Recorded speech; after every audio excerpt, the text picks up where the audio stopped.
Hello Natasha. Hai, hello Lofa. Hai, apa khabar? Baik, sihat. Okay, Lofa nak tanya sikit tentang MH370 ni.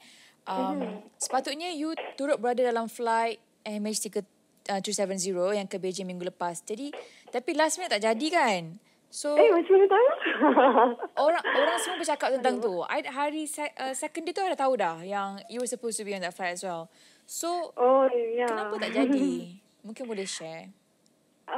Tak ada, because Tasha dengan my family memang kita orang patut pergi on a business trip. Tapi kita orang sebenarnya dah macam 2 kali cancel and we finally cancel yang the recent one.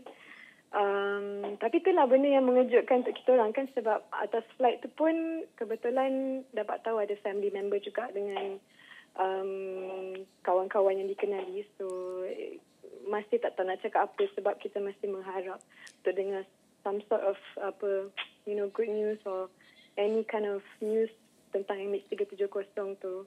Siapa family members yang rapat ke ataupun yang patut join? Kita orang.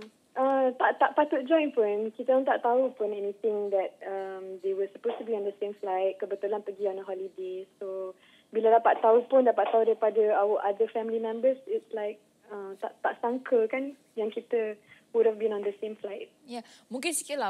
Berapa hari sebelum you cancel flight tu? I just nak tahu je. I'm just curious. I think we cancelled like macam 4-5 days before the flight, the actual flight itself. Yeah, so bukan macam benda yang 2 hari sebelum. So, okay. Mungkin last kali ni sedikit harapan dan doa daripada you sendiri kepada semua di luar sana tentang MH370.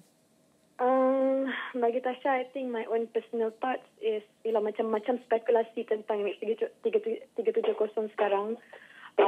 Banyak orang, marah sini, marah sana, nak some sort of macam,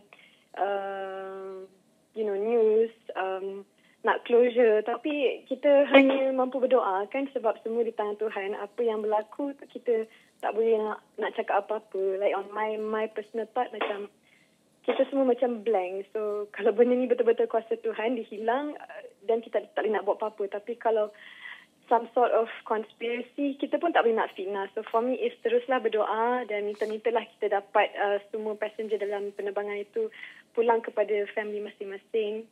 InsyaAllah. InsyaAllah. Okay, itu saja Natasha. Thank you so much for your time. Okay, thank you so much. Take care. Bye. Alright. Assalamualaikum. Bye.